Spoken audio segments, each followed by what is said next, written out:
چیل کی مکاری۔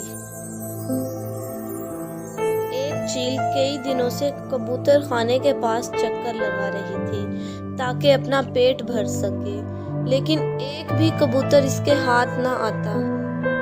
ایک دن چیل نے نئی چال سوچی اور کبوتر خانے کے قریب جا کر بولی، میں تمہاری حفاظت کرنا چاہتی ہوں۔ کبوتروں کا سردار بولا، تم حفاظت کے بہانے ہمارا شکار کرنا چاہتی ہو، ہمیں ایسی حفاظت نہیں چاہیے۔ چیل بولی، ایسا نہیں ہے،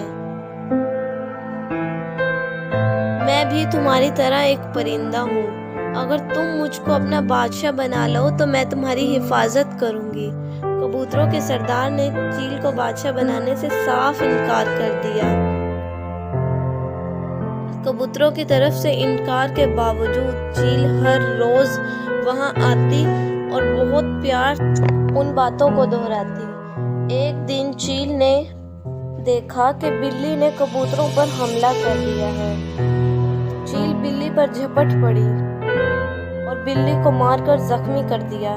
بلی کا یہ حال دیکھ کر کبوتروں کو چیل کی باتوں پر یقین آ گیا۔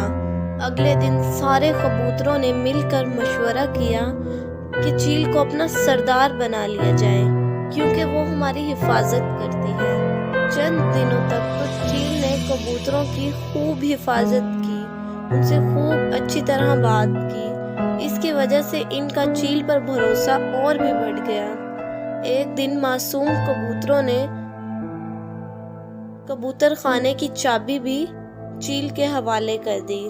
ایک صبح کبوتر دانا کھا رہے تھے تو چیل پاس آ کر بولی، پیارے کبوتروں، تم نے مجھے اپنا بادشاہ تو بنا لیا، لیکن میں کب تک تم کو کھائے بغیر رہ سکتی ہوں؟ یہ کہہ کر چیل نے سب سے پہلے سردار کو اپنا شکار بنایا اور مزے سے کھانے لگی۔ اس کہانی سے ہمیں یہ سبق ملتا ہے کہ ہمیں بھروسہ صرف اپنوں پر ہی کرنا چاہیے۔ Please subscribe and like my YouTube channel.